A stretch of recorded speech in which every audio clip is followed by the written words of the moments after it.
L'agriculture de la Corrèze et en charge de la filière équine pour les chambres d'agriculture de Nouvelle-Aquitaine. Donc moi je viens vous parler aujourd'hui de coûts de production en centre équestre avec la mise en évidence d'une publication donc très récente que vous avez dans vos pochettes sur l'édition d'un tableau de bord des coûts de production pour les structures équestres. Alors dans un premier temps je vais vous présenter des petits éléments de conjoncture. C'est normal que ça n'arrive pas, merci. Quelques éléments de conjoncture sur le contexte économique. Donc on est face aujourd'hui à un contexte économique qui est de plus en plus tendu et de plus en plus difficile, avec d'un côté donc le ralentissement du pouvoir d'achat des ménages. C'est ce que vous pouvez voir sur la courbe bleue ici en bas. Et vous avez en orange en histogramme l'évolution des revenus, donc depuis les années 60.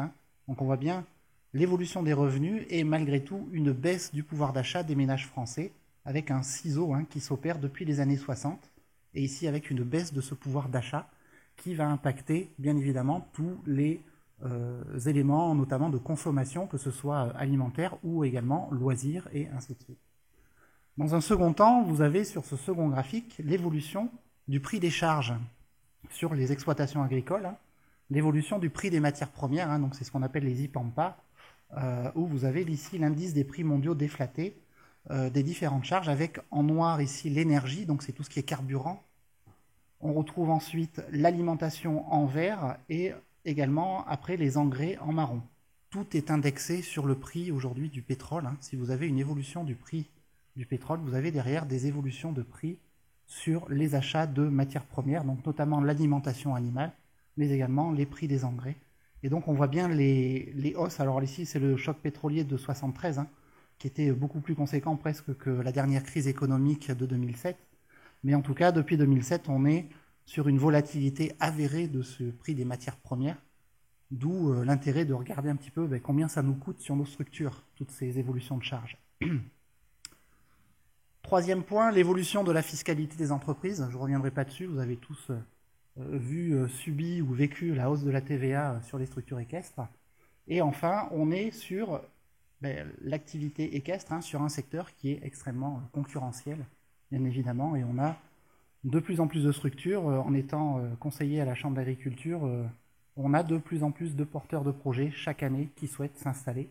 Donc ça amène bien évidemment plus de concurrence et plus d'évolution sur le prix derrière.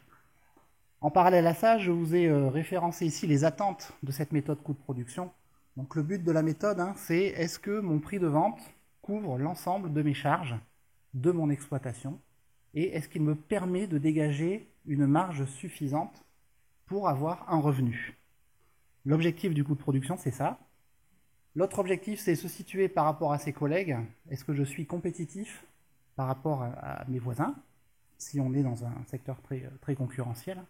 Donc ça va servir les attentes en termes de professionnels, donc savoir se comparer vis-à-vis de références ou vis-à-vis d'autres structures équestres. Ça sert également pour mon métier en tant que conseiller agricole, avoir des références économiques pour pouvoir accompagner les futurs porteurs de projets.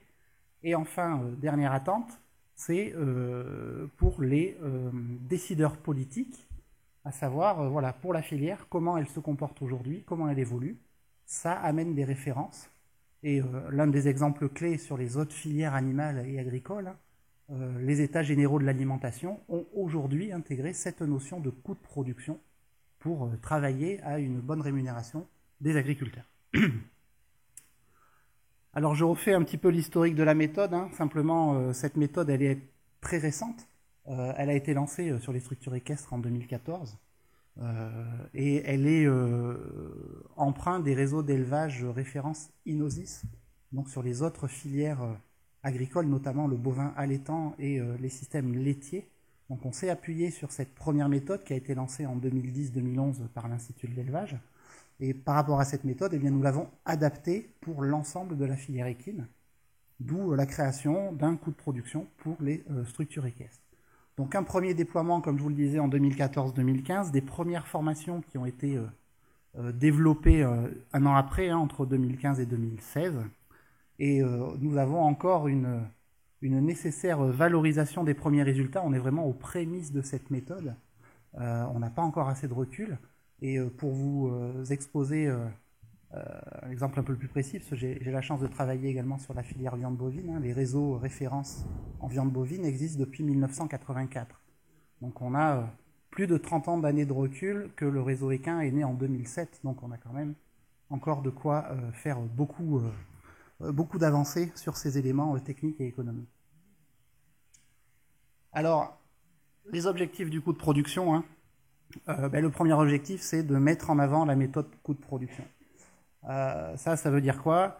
Ça veut dire que pour aujourd'hui, nous accompagnons des porteurs de projets et souvent on se heurte au système bancaire qui nous dit les activités équestres, on ne connaît pas trop comment ça marche, combien ça coûte de mettre un poney dans un manège qui tourne à rond et combien ça rapporte. Il faut qu'on ait ce type d'éléments-là. Donc pour ça, il faut qu'on essaye de développer la méthode sur le terrain et pour qu'on amène un certain nombre de références. Le deuxième objectif, c'est d'avoir un outil de diagnostic du fonctionnement des exploitations et des performances techniques et économiques de cette exploitation. Le troisième objectif, c'est de capitaliser des références. Donc là, je reviens encore au métier de conseiller, hein.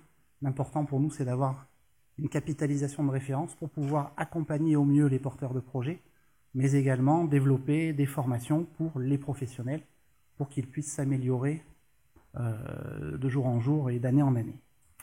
Et enfin, dernier objectif, définir des indicateurs pertinents pour se positionner. Donc ça, j'y reviendrai après, c'est l'objectif de cette présentation, hein.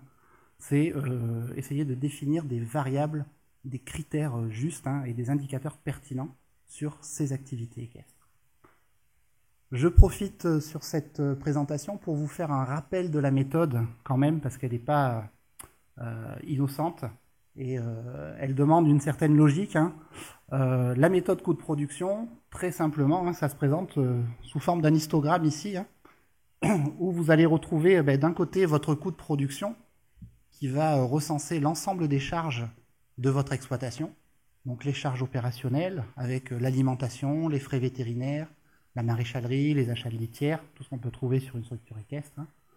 Et les charges de structure, donc les assurances, l'eau, le gaz, l'électricité, les frais de mécanisation ou les frais bâtiments également qu'on va retrouver derrière, les amortissements liés aux investissements que vous ferez sur vos structures. Et on rajoute ici à cette charge-là la notion ici de charge supplétive. Donc ça, c'est des notions très distinctes, hein, qui sont exclusives un peu à cette méthode coût de production, hein, c'est-à-dire qu'on rémunère 3 facteurs de production.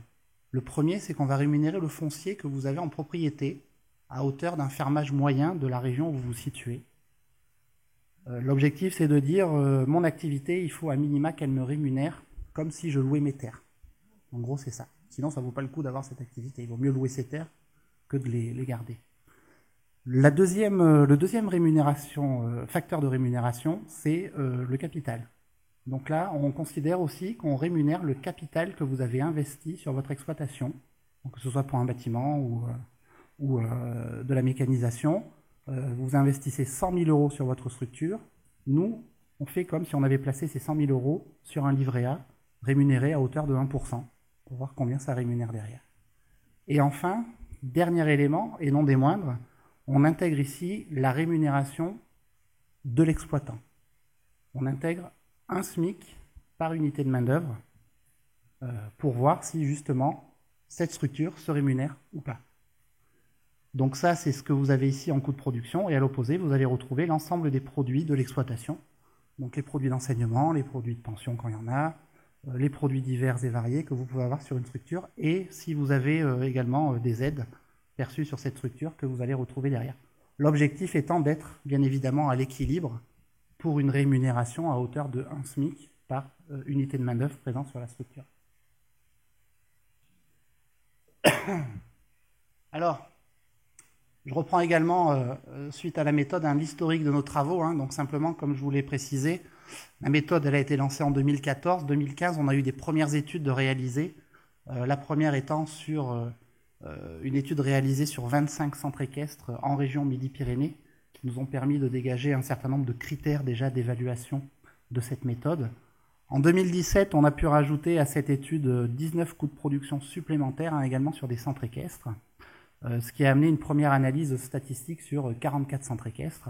Et en fin 2017, on a rajouté à ces 44 centres équestres 39 coûts de production, qui nous a permis de réaliser une deuxième analyse statistique un peu plus poussée. Plus on a d'éléments pour pouvoir faire des analyses, et plus on va être précis dans ces analyses-là. Donc ça porte à 83 centres équestres d'analyse statistique.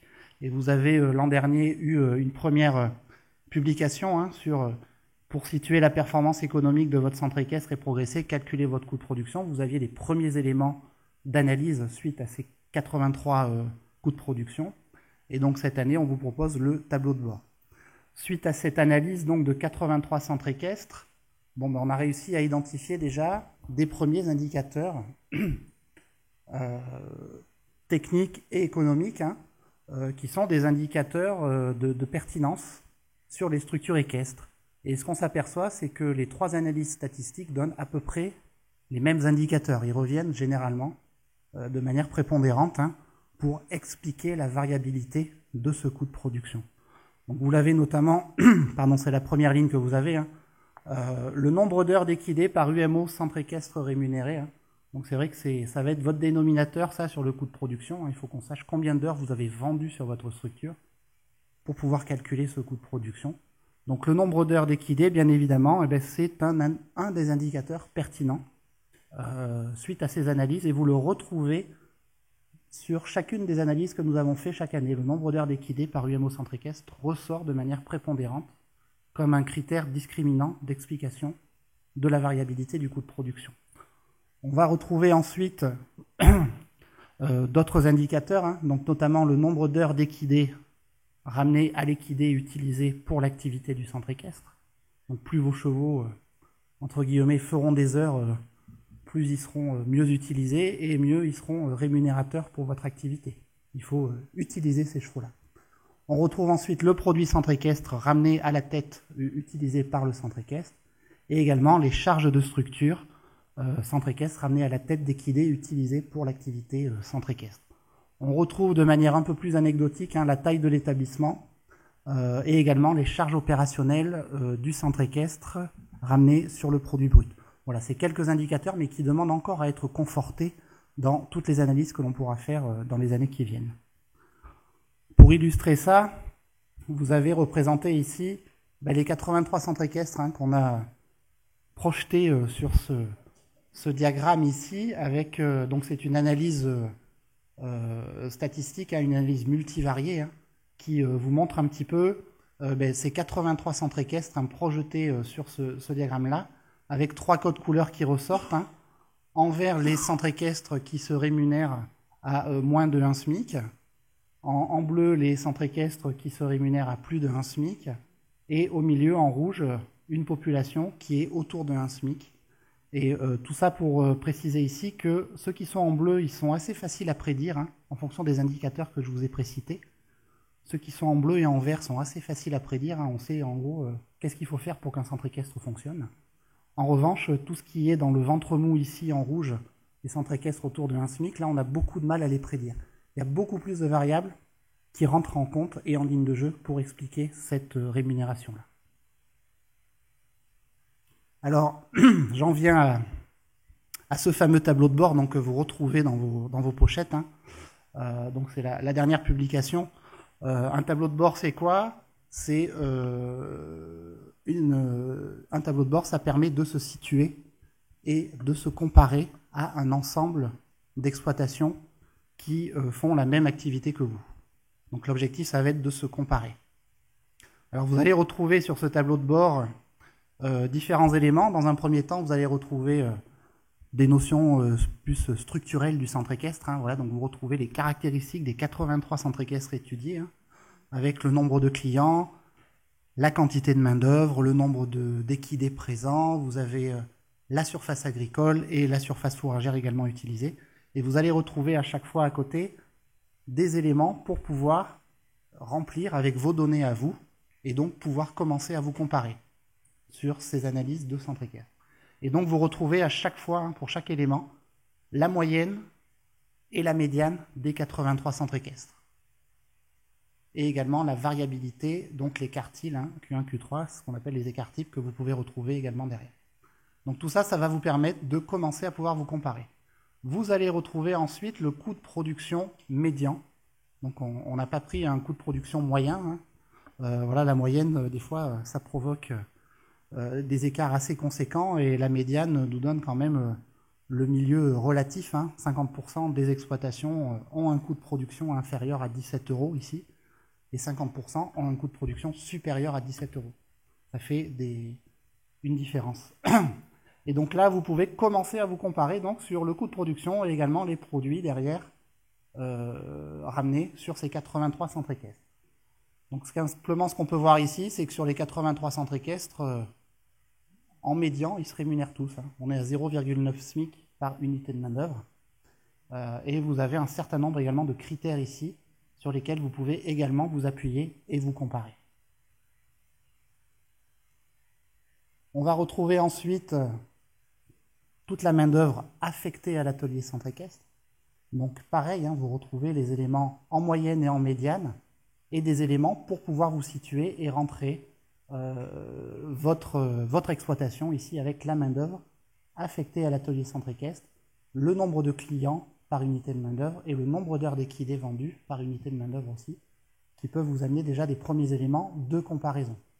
Je vous ai mis ici en dessous un graphique qui est lié à l'enquête que vous allez voir cet après-midi dans les prochaines interventions que vous aurez, hein, sur la main-d'œuvre présente en centre équestre, hein, où simplement vous voyez ici qu'on a, en fonction du nombre de clients, ce que vous avez en orange, eh bien, on a une main-d'œuvre qui est aussi assez fluctuante, hein, et ce n'est pas parce qu'on a plus de clients qu'on va avoir plus de main-d'œuvre présente sur le centre équestre. Et on s'aperçoit souvent que, c'est la petite remarque ici, des fois il y a plus de salariés que de patrons sur un centre équestre. Et pour la petite histoire, on a fait le premier test de cette enquête sur le Limousin, donc là où j'opère, avec un référent sur le travail en exploitation de l'Institut de l'élevage, qui, quand il a fait l'enquête, on a failli le perdre, hein, parce que sur un centre équestre, vous avez l'exploitant qui est là, vous avez sa femme, mais qui n'est pas sur la structure, mais qui fait quand même toute la comptabilité, qui s'occupe des démarchages pour les stages l'été. Derrière nous, il y avait 2 stagiaires, dehors, il y avait un apprenti, il y avait le salarié qui faisait les box. On est arrivé au final avec 6 ou 7 unités de main-d'œuvre sur un centre équestre, qui, voilà, ça laisse des fois, ça pose des questions, en tout cas, vu les niveaux d'activité de certains centres équestres avec autant de main-d'œuvre qui tournent autour. Donc là aussi, vous avez des éléments pour pouvoir vous comparer. Pour aller un petit peu plus loin, vous avez également des notions de cavalerie. Donc pareil, hein, vous pouvez rentrer le nombre de chevaux présents sur votre structure. Pareil, toujours pour vous comparer, hein. Et ensuite, on va rentrer dans les critères plus économiques, hein, sur des notions de charge opérationnelle. Donc toujours ramener par équidé centre équestre, où vous avez des notions de moyenne et de médiane, hein. Donc toujours pour vous comparer, puis des écarts types, hein, pour dire est-ce que je me situe dans la tranche haute ou dans la tranche basse, où est-ce que je suis sur mon exploitation. Et bien sûr, essayer de trouver des éléments d'explication derrière pour pouvoir trouver des marges de manœuvre. Et enfin, vous aurez pareil la même chose sur les produits du centre équestre, hein, donc pareil, ramener en moyenne, en médiane pour pouvoir vous comparer. Après, ce qui va être le plus intéressant sur cette publication que vous avez là, ça va être les notions de barrettes que je vais vous présenter juste après. Et pour vous les illustrer, je vous propose qu'on prenne 2 exemples. Donc ce sont des structures qui sont sur mon secteur, hein, dans le Limousin. Vous avez d'un côté un centre équestre donc, qui va être symbolisé par le petit triangle rouge ici, hein, et de l'autre côté j'ai mis un poney club qui va être symbolisé par le petit triangle jaune. Donc pour les 2 structures qu'on va suivre, elles sont toutes les 2 en zone rurale, hein. Donc on n'est pas en zone urbaine, on est plutôt dans la campagne. On est à chaque fois sur des zones où on a une concurrence forte, hein. On a 4 à 5 centres équestres à moins de 4 km autour de ces structures-là. Donc voilà, il y a une concurrence qui est assez forte, il faut pouvoir se démarquer, hein, essayer de travailler là-dessus. D'un côté, vous allez avoir un centre équestre spécialisé, de l'autre, c'est un poney club qui est diversifié. On a une structure ici, qui a également un atelier de veau sous la mer, hein, donc un atelier bovin-viande à côté, et donc un poney club en atelier diversifiant. 250 licenciés pour le centre équestre spécialisé, et de l'autre 60 licenciés, donc on est vraiment sur une petite structure. avec voilà, beaucoup moins de licenciés, et deux stratégies identifiées différentes. D'un côté, vous allez le voir, hein, un centre équestre qui recherche toujours à optimiser sa cavalerie. Hein. Les chevaux font en moyenne plus de 10 heures par semaine, et les poneys aussi sont à plus de 12 heures par semaine de travail, donc de cours. Et on est voilà, sur une structure avec une gestion de la main-d'œuvre qui est conséquente et où tout est extrêmement cadré avec un règlement intérieur et voilà, des disponibilités bien précisées. Et de l'autre côté, on a une autre stratégie hein, sur le Poney Club. On est plutôt en train de travailler sur des économies de charge maximum et on est plutôt sur un aspect, il n'y a que 60 licenciés, donc on est très proche du client hein, et on est sur une approche très relationnelle et accompagnement de l'enfant parce qu'on est plutôt sur des gens, des jeunes enfants, alors que sur le centre équestre, on a un panel de cavaliers et de cavalières présents sur cette structure. Je suis encore bon dans les temps, hein, monsieur le Président. Voilà. Et donc, l'intérêt de ce tableau de bord, c'est qu'après, ben voilà, on vous a symbolisé des barrettes. Donc des barrettes, c'est des situations comme ça, hein, des évolutions, sur lesquelles vous allez retrouver par critères identifiés. Donc ici, vous avez la rémunération exploitant par unité de main-d'œuvre. Vous allez retrouver sur cette barrette la médiane. Donc on retrouve bien nos 0,9 SMIC par unité de main-d'œuvre que je vous ai présenté tout à l'heure. Vous avez les quartiles, donc les 25% meilleurs qui sont dans le vert, hein, se rémunèrent à plus de 2,1 SMIC. Les 25% moins bons qui se rémunèrent à moins de 0,2 SMIC. On est sur des niveaux de rémunération négatifs. Et ensuite, on retrouve également les déciles. Alors les déciles, c'est les 10% moins bons. Et ici, le 9e décile, les 10% meilleurs. On a des structures qui se rémunèrent à plus de 4 SMIC par unité de main-d'œuvre sur les exploitations. Donc, on est sur des extrêmes hein, quand même, mais voilà. Et donc l'objectif ici, ben, c'est de se positionner. Donc je vous ai positionné à chaque fois le centre équestre et de l'autre côté le Poney Club hein, pour vous montrer que voilà, on a des niveaux de rémunération différents en fonction de deux stratégies différentes. Et là, l'objectif, vous pouvez vous comparer à un groupe, donc pour le coup là de 83 centres équestres. L'objectif ici, c'est chaque année de refaire ce tableau de bord avec les différents centres équestres que nous aurons pour pouvoir l'abonder et voilà, rajouter des critères en plus pour pouvoir se comparer. Et donc vous avez à chaque fois, donc bon, je prends des exemples, hein, le nombre de clients par unité de main-d'œuvre affectée au centre équestre et par an, où là aussi on a des notions différentes, hein, de médiane, de meilleure, et donc on a mis un code couleur, hein, si vous êtes dans le rouge, c'est que il peut y avoir des difficultés, et puis si on est dans le vert, c'est qu'on est plutôt bon, même si, voilà, vous allez le voir, le Poney Club se retrouve toujours dans la moyenne, mais quand même arrive à avoir une rémunération à plus de 1 SMIC. On est à 1,2 SMIC par unité de main-d'œuvre.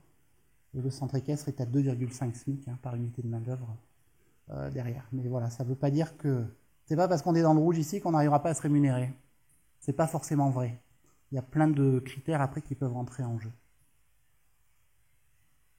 Donc après, pareil, vous allez avoir par ligne de détail du coût de production. Donc je précise encore une fois, c'est tout ramené par heure d'équitation vendue.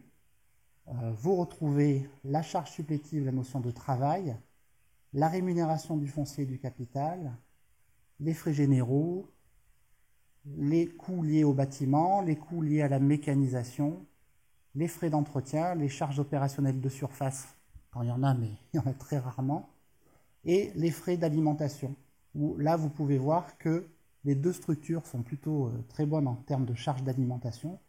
Il y en a un qui arrive à gagner parce qu'il fait beaucoup d'heures, hein, et le Poney Club ici qui lui arrive à gagner parce qu'on a des surfaces extensives et que les animaux sont essentiellement nourris dehors et qu'à l'herbe avec zéro achat de compléments. Ce qui permet quelque part aussi d'avoir une rémunération permise à ces niveaux-là.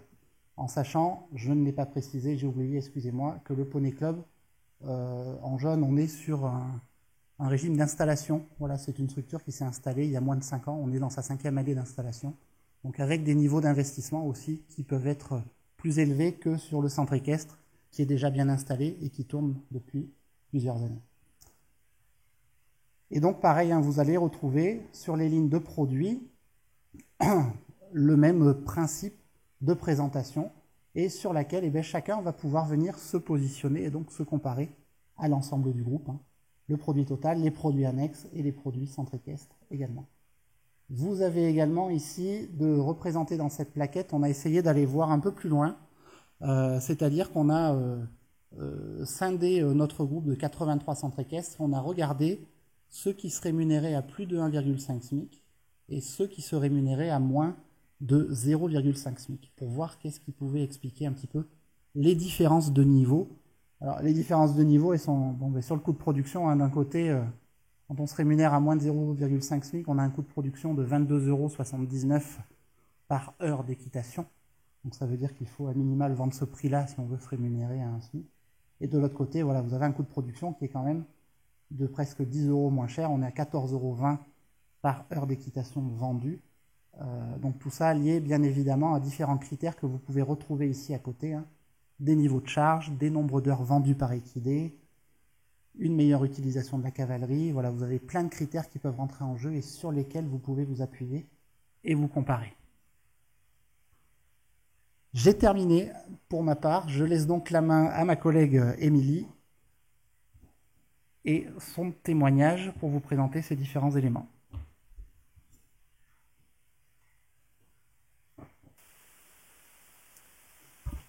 Merci Guillaume pour cette introduction qui permet de replacer un peu le cadre. L'idée maintenant, c'est de vous présenter un témoignage qui va illustrer peut-être un peu plus en approfondi le calcul du coût de prod.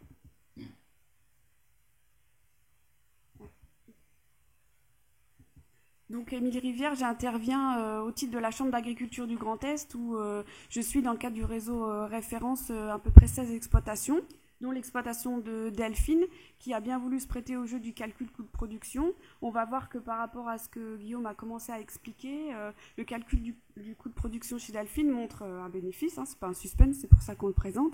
Et l'idée, c'est d'expliquer comment on peut produire ce bénéfice-là. C'est grâce à une cohérence des systèmes, de son système qui est cohérent et qui permet d'expliquer ce résultat. C'est ce qu'on va vous présenter.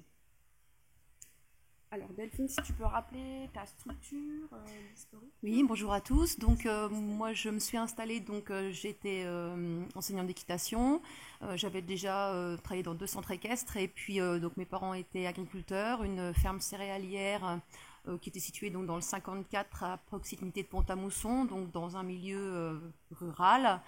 C'était une ferme donc d'une taille moyenne, environ 120 hectares.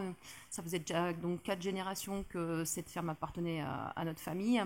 Donc voilà, quand j'ai décidé de m'installer il y a environ 15 ans, c'est vrai que la situation de mes parents était déjà bien relativement confortable puisque c'était la fin des prêts et une situation relativement saine sur la société.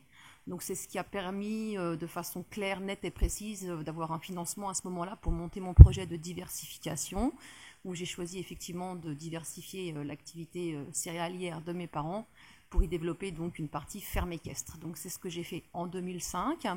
J'ai travaillé donc sur cette exploitation en binôme avec mon père qui a continué l'exploitation des céréales.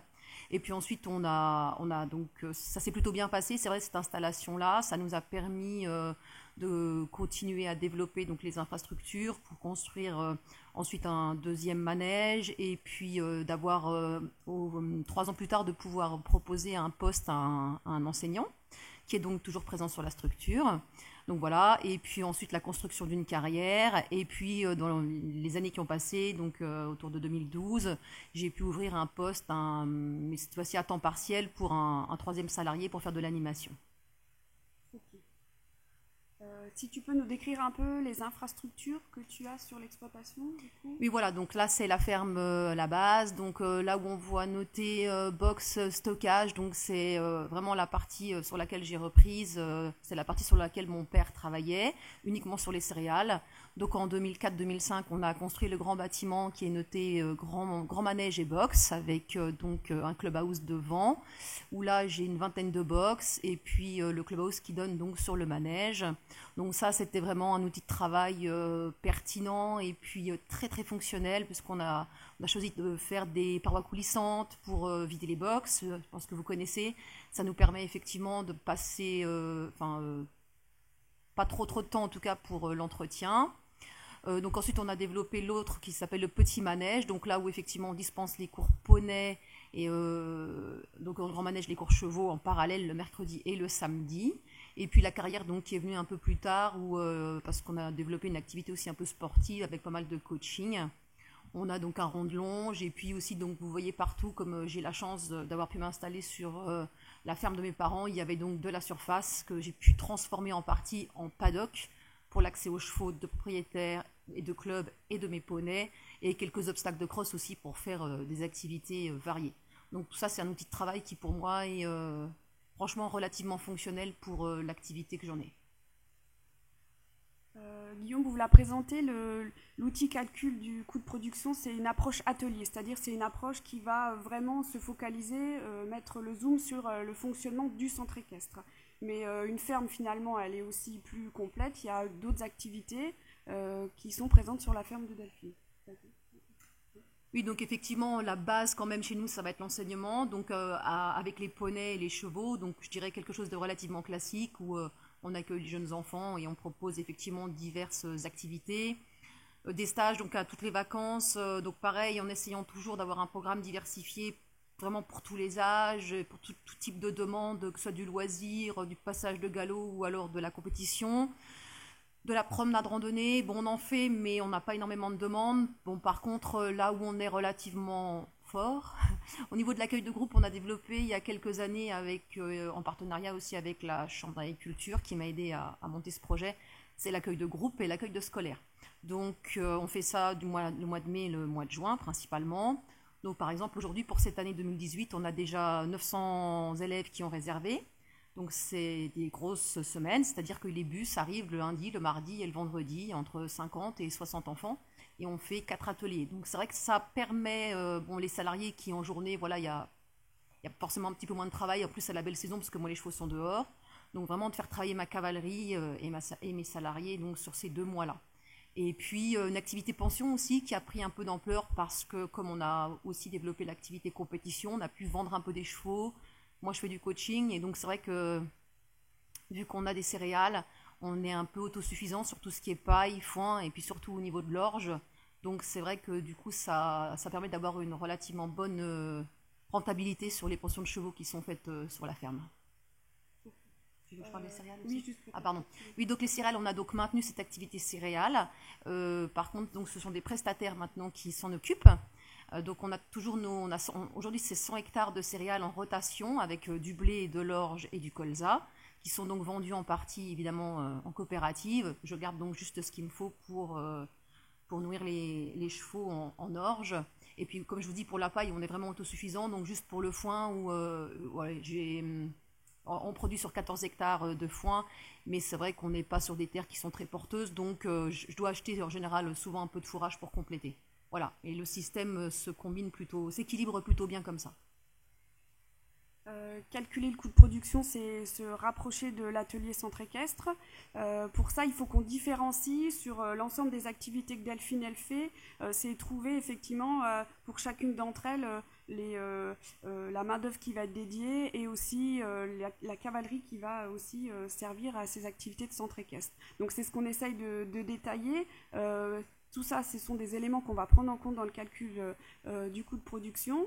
La main-d'œuvre, en fait, elle est présente chez Delphine. Il y a 4 personnes qui travaillent. Tu vas en décrire les rôles de chacun. Mais dans cette main-d'œuvre-là, tout le monde ne travaille pas pour le centre équestre. Et c'est ce qu'on essaye ensuite de détailler pour pouvoir rapporter précisément le temps de travail de l'atelier centre équestre. Oui, donc au niveau des personnes qui sont présentes, moi, chef d'exploitation, donc je suis également enseignante, c'est sûr. Je m'occupe beaucoup du suivi de la comptabilité, de la facturation. Je suis plus aujourd'hui sur le travail des chevaux de compétition et le coaching, sachant donc j'ai un salarié qui est donc David, qui lui est enseignant également, et puis qui s'occupe beaucoup de l'entretien des bâtiments, parce que tous ces bâtiments-là, ça prend beaucoup de temps. Oui, ça prend, et également dans tout ce qui est vider les box, etc., c'est beaucoup lui. Et ensuite, donc, l'année, c'était quelle année 2016. Voilà, donc on a une enseignante à temps partiel qui s'appelle Karine et qui était uniquement sur les cours, et une élève monitrice mais qui secondait à ce moment-là la monitrice sur les cours. Ok. Donc tu l'as expliqué, donc Delphine et David sont à temps plein sur l'exploitation, un comme exploitant, l'autre comme salarié, et puis des autres salariés qui sont considérés aussi à temps partiel. Donc en fait, on transforme le temps partiel en équivalent temps plein. Donc on a au total, bien qu'on ait 4 personnes qui travaillent sur l'exploitation, au final, il n'y a que 3,1 équivalents temps plein. Dedans, on a différencié la main-d'œuvre qui était consacrée à la pension, celle aux céréales et celle au centre équestre. On garde donc pour notre calcul du coût de production les 2,4 équivalents temps plein qui sont rapportés à l'activité du centre équestre. Donc autant on va différencier la main-d'œuvre, on va aussi essayer de différencier les chevaux en séparant ceux qui sont vraiment dédiés à l'activité du centre équestre des autres chevaux présents sur l'exploitation. Donc Delphine, elle a un système qu'on retrouve dans beaucoup de centres équestres. Elle a à la fois des chevaux et des poneys en propriété, mais elle a aussi des chevaux et des poneys au pair qui travaillent pour le centre équestre. Donc là, bien qu'elle n'en soit pas propriétaire, on les intègre quand même dans le calcul, puisque finalement, tu en assumes quand même les charges au quotidien, même si tu n'en es pas propriétaire. Donc au final, par rapport aux chevaux de club, on a 6 chevaux de club qui lui appartiennent et 2 qui sont au pair. Les poneys de club, voilà, à peu près, que ce soit les tailles AB ou les tailles CD, on en a entre 6 et 7, avec des poneys qui sont présents au pair. Des chevaux de pension, là du coup qu'on n'intégrera pas dans le calcul, mais qu'on évalue quand même au regard de l'activité de la structure, il y en a à peu près 17, avec 3 poneys qui s'ajoutent aussi en atelier de pension. Des chevaux perso, dont on parlera tout à l'heure, qui s'ajoutent au cheptel. Donc il y a 47 chevaux qui étaient présents sur l'année 2016 sur l'exploitation. Et quand on découpe un peu l'ensemble des chevaux selon leur utilisation, on n'en garde que 23,4 pour le centre équestre. Tu l'as un petit peu détaillé tout à l'heure, tu as des activités pour un centre équestre qui sont assez classiques, mais ce que je voulais souligner, c'est qu'elles étaient vraiment bien faites. Donc quand bien même tu as 220 licenciés, en fait tu as vraiment 160 pratiquants réguliers. Après on verra après que c'est un vrai impact sur la partie économique. Tu en parlais déjà tout à l'heure, mais il y a beaucoup d'accueil de scolaires. Donc tu parlais des scolaires que tu reçois au printemps, mais il y a aussi un volet de ton activité qui concerne l'accueil de centres aérés l'été. Des journées événementielles, la fête du cheval, les fêtes internes du club. Oui, voilà, c'est ça. Voilà. Et une activité de concours, club et amateur CSO, qui correspond à peu près à un volume de 300 engagements et le championnat à la mode Beuvron. Pour notre calcul du coût de production, comme Guillaume l'a expliqué tout à l'heure, on le ramène à l'heure d'équitation qui sont effectuées par les chevaux. Donc en fait, au-delà des activités, il faut qu'on trouve en fait à quel volume horaire ça représente, quelle est en fait l'activité en heures de toutes ces propositions d'activité. Donc autant c'est facile pour l'enseignement de l'équitation, 1 heure c'est 1 heure, autant pour l'accueil de scolaires, il va falloir transformer entre enfants accueillis en temps d'heures utilisés par le cheval, les journées événementielles pareil, et le concours aussi, on essaye d'évaluer le temps pendant lequel le cheval est mobilisé pour cette activité-là. Donc en fait on liste toutes les activités, on liste tous les produits, on les transforme en heures, puisque c'est notre diviseur, Guillaume l'a montré tout à l'heure, c'est notre diviseur pour calculer le coût de production. Si on a choisi Delphine, c'est qu'elle avait un coût de production qui était bon pour l'année 2016. Elle atteint même une rémunération de 1,84 SMIC. Donc par rapport à ce que montrait Guillaume tout à l'heure, on est plutôt dans la fourchette haute. Alors elle n'a pas forcément un coût de production très, très bas, puisqu'il est aux alentours de 18,4 € à l'heure d'équitation. Mais il y a un produit qui est élevé, de l'ordre de presque 20 € par heure d'équitation. Donc quand on soustrait à ce produit de 19,86 € de l'heure le coût, 18,04, on a un bénéfice de 1,82 € par heure d'équitation vendue. Chez Delphine, on a réussi à séparer entre poney et chevaux, c'est-à-dire essayer de déterminer par rapport à sa cavalerie et à la main-d'œuvre, on peut essayer d'aller plus loin par rapport à une heure d'équitation poney-chevaux, on peut se séparer. Donc il faut reconnaître que c'est l'activité plutôt autour des poneys qui est plus rémunératrice, 2,83 € de bénéfices par heure d'équitation vendue, contrario à une activité cheval qui est peut-être, qui reste bénéficiaire, mais voilà, dont le bénéfice est moins important. Alors, ce bénéfice ou cette rémunération qui est importante, elle est issue de la combinaison de plusieurs facteurs qui fonctionnent vraiment bien chez Delphine. Elle a, moi je trouve que c'est sa force, une bonne adéquation entre la cavalerie et les activités. Guillaume l'a montré tout à l'heure, les réglettes, quand on ramène le nombre de clients au nombre d'équidés de club par an, elle est plutôt sur la borne haute puisqu'on a 7 clients par équidé de club. De même que le nombre d'heures d'équitation par les équidés par an, on est sur 232 heures. La force de Delphine, c'est qu'elle a vraiment une politique de renouvellement de sa cavalerie qui est vraiment pertinente. Si tu peux en dire deux mots, du coup, comment tu fais? Ah oui, alors le choix de la cavalerie, bon, c'est vrai que moi je ne garde pas une cavalerie qui est vieillissante, donc on va prendre des chevaux qu'on va former relativement rapidement. Donc ça, c'est la sélection que je vais en faire. Donc avec les moniteurs, on s'occupe de ce dressage-là pour qu'ils soient prêts relativement vite pour l'enseignement. Et puis c'est vrai qu'on ne va pas les garder très très longtemps. Je ne vais pas attendre qu'ils soient trop fatigués pour pouvoir effectivement les revendre, que ce soit les chevaux ou les poneys, et que du coup aussi avec une cavalerie qui peut être un peu vieillissante et fatigante, d'avoir des frais que je n'aurais pas sur une cavalerie plus jeune. Et puis ce qu'on a réussi aussi quand même pas mal à faire, c'est cette cavalerie-là qui est dressée à pouvoir la revendre en fait et à produire derrière un produit de pension. Et donc ensuite peu de chevaux inactifs, parce que c'est vrai que je suis pas quelqu'un qui va acheter beaucoup de chevaux, parce que voilà, je connais les limites et je sais que un cheval, ça a un coût mensuel relativement important, donc c'est un choix que j'ai fait. C'est vrai que de ce côté-là, il y a peu de chevaux inactifs sur la ferme. Delphine aussi, sa force, c'est la qualité de ses prestations qui font qu'elle dégage un produit par équidé de centre équestre et par an important. On est presque sur la borne haute, autour de 4 000 € par équidé de centre équestre et par an. C'est un produit qui est très fort. Il est lié, elle l'a expliqué un petit peu, c'est qu'il y a beaucoup d'heures qui sont commercialisées dehors du mercredi et du samedi. Donc à la fois pour la main d'œuvre et les chevaux, ça ne repose pas sur les seules heures d'équitation du mercredi et du samedi. Des stages, comme tu as parlé tout à l'heure, qui sont toujours en évolution, avec un programme assez intéressant qui se renouvelle tout le temps. Des belles animations, on le voit sur les photos, avec vraiment des moyens qui sont mis sur les déguisements, les thèmes, voilà. Les accueils de groupe, tu en as parlé, sur lequel effectivement il y a beaucoup de demandes. Hein. Cette année, voilà, beaucoup de demandes parce que c'est bien fait, voilà, il n'y a pas de secret. Donc voilà, et puis des anniversaires le dimanche après-midi. En fait, tout ça aussi, ça repose sur une communication pour faire le lien avec l'autre atelier que vous verrez un petit peu après. L'idée, c'est que il y a des belles choses, mais aussi c'est en cohérence avec un programme de communication qui est bien construit. Des belles affiches, on le voit, hein, il y a vraiment une signalétique qui est vraiment très très originale, qui tape à l'œil. Des programmes de stage, on en a parlé, qui sont affichés à l'avance, avec des tarifs, avec un programme renouvelé tout le temps. Donc ça, c'est aussi précieux pour créer tout le temps une dynamique, voilà, auprès de ces cavaliers. Des relais presse, un Facebook qui fonctionne bien.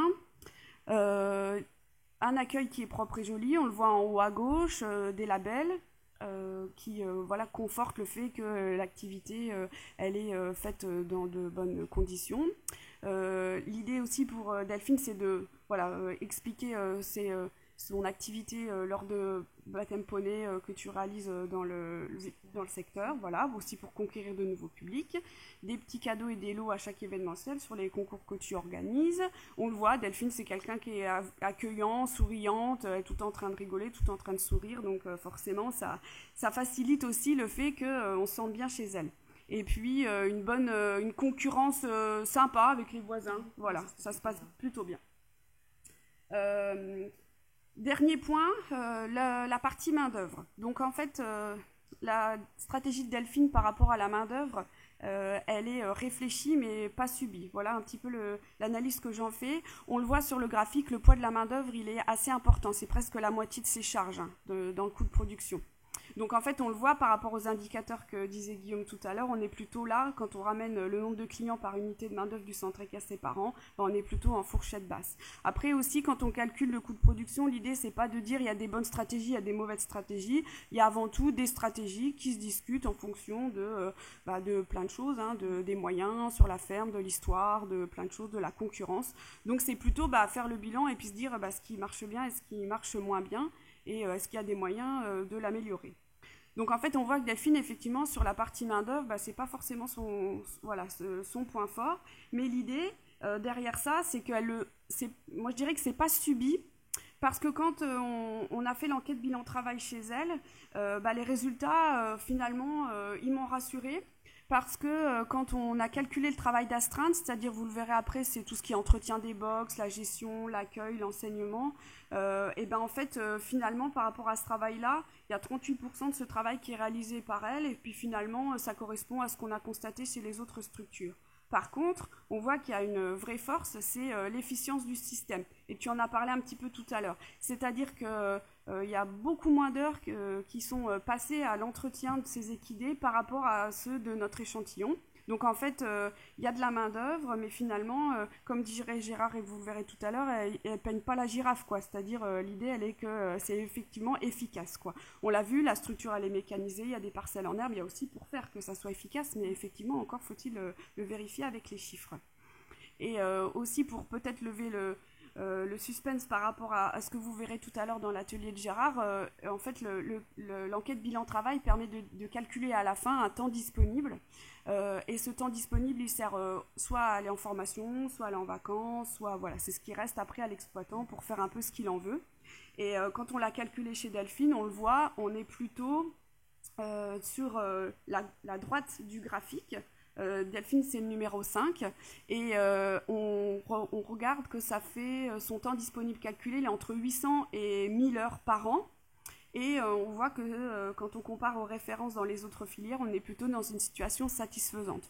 Donc en fait, pour Delphine, l'idée, c'était aussi d'avoir de la main-d'œuvre pour pouvoir se dégager du temps à côté pour autre chose. Donc voilà, un système qui est efficace sur la cavalerie, les activités, mais aussi qui est, on va dire, vivable dans le temps, puisqu'elle n'est pas en souffrance sur son temps à elle.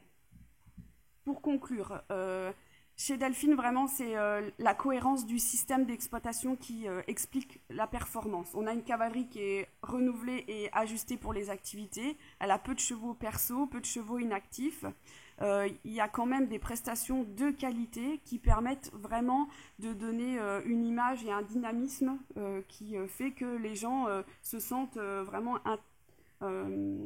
intéressés par ce qui est proposé.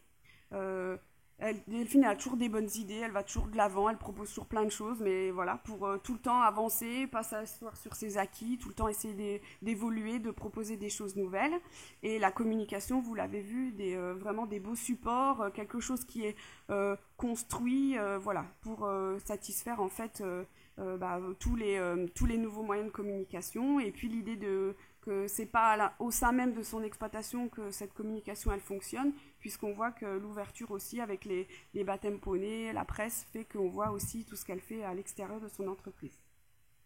Le poids de la main-d'œuvre, on l'a vu, il est important, plus de la moitié des charges, mais il est réfléchi et il n'est pas subi. La mécanisation, elle permet aussi de faire des économies sur cette main-d'œuvre-là et davantage consacrer de temps aux animations. Voilà, pour la présentation. C'est bon ? Merci. Alors, bon, c'était le premier atelier, donc le timing est un petit peu serré, donc il reste 5 minutes à peu près pour des questions. Hein. Désolée. Est-ce qu'il y a des questions ? Ah, ça va aller plus vite s'il n'y a pas de questions. Moi, j'ai peut-être une... T'as pas de questions, Laetitia, en région ? Je voulais savoir, j'ai pas bien suivi. Le coût de production a été calculé en 2014, c'est ça ? 2016, pardon. Je voulais savoir s'il y avait une évolution, ce coût de production, si vous le calculez surtout depuis 2014, où on a vu ce matin que les résultats, notamment de 2014 à 2015, globalement, sur les centres équestres avaient quand même un peu fondu. Est-ce qu'il y a un effet visible sur le calcul de coût de production ou par rapport aux produits vendus ? Si vous avez, je ne sais pas si ça a été fait sur plusieurs années, en fait, sur une même structure, par exemple, Delphine, où on voit qu'il y a de bons résultats une année donnée. Je me demandais si c'était très reproductible d'une année sur l'autre. Effectivement, tu as remarqué pertinente parce qu'une année, pas forcément l'autre. Après, on prend moins de risques sur des structures comme celle de Delphine qui sont vraiment en rythme de croisière et pour lequel on a une activité qui va évoluer à la marge mais qui n'est pas non plus très différente d'une année sur l'autre. Après, je peux comprendre que pour certains, ça serait intéressant, surtout s'il y a des marges de manœuvre qui ont été mis en place suite au constat de ce coût de production et un plan d'action qui aurait pu être déterminé et à ce moment-là voir si ça a fonctionné.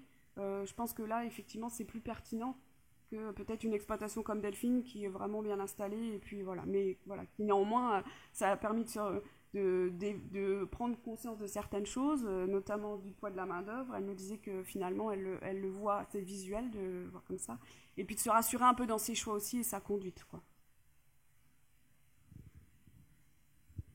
Je ne sais pas, peut-être que Guillaume pourrait faire le complément. Enfin, en vous écoutant, j'ai pensé à ce qui se faisait dans d'autres filières. Et c'est vrai que c'est assez rare qu'on calcule chaque année le coût de production. On le calcule une fois, on essaie ce que tu as dit, on essaie de voir, de cerner quelles sont les marges de progrès, les points sur lesquels il faut être très attentif. Et puis on le recalcule plutôt 2 ans plus tard ou ainsi de suite. Enfin, ça dépend. Hein, mais là, pour moi, le juge de paix, c'est ce qu'on a évoqué ce matin, là, Charlotte en particulier, avec les excédents bruts d'exploitation. Si l'excédent brut d'exploitation se maintient d'une année sur l'autre, il n'y a pas de préoccupation particulière. Moi, j'ai une question sur la première présentation. Pour aller plus loin, on nous dit que en moyenne, le coût de production, c'est 17,05 € hors taxe de l'heure et que le produit, en moyenne, c'est 16,02 € hors taxe de l'heure. Ça veut dire qu'en moyenne, un centre équestre n'est pas viable. Parce que là, c'est pas possible de durer sur le long terme quand on perd de l'argent. Non, c'est pas qu'on en perd, mais dans la méthode du coût de production, vous intégrez une rémunération de l'exploitant. Oui, 0,9 voilà. SMIC. Ça veut dire qu'il se rémunère à 0,9 SMIC, il n'est pas à 1 SMIC. Il se rémunère trop, quoi. Il est un peu moins en dessous. C'est aussi une approche atelier, c'est-à-dire là, c'est vraiment le focus centre équestre. Voilà, c'est l'approche centre équestre et du coup, voilà, peut-être il n'y a pas beaucoup de centres équestres qui sont très diversifiés. Alors la pension, si tu veux, oui. moi je me dis que la pension, finalement, ça peut-être aussi pour certaines structures. Il faut bien noter que Guillaume l'a dit tout à l'heure, dans le coût de production, il y a un poste qui s'appelle les charges supplétives. Donc on dit, c'est un raisonnement qui est un petit peu abstrait au départ, mais c'est si j'ai de l'argent, est-ce que j'ai intérêt de le placer dans mon centre équestre ou de le mettre, je ne sais pas où, dans des actions, obligations, ainsi de suite. Et là, donc, on se dit, c'est logique, quand j'ai mis de l'argent sur un centre équestre, que quelque part, le capital que j'ai injecté soit rémunéré. Donc, dans le calcul, il y a bien la rémunération du chef d'exploitation, mais il y a aussi la rémunération des capitaux, des capitaux. Par rapport à ce que tu disais, Roger, hein, en faisant des coûts de production sur d'autres filières, pour vous donner un ordre d'idée, donc là on avait 83 coûts de production, l'an dernier sur la filière viande bovine on en a fait 400. Donc ça nous amène quand même un peu plus de grains à moudre quand même.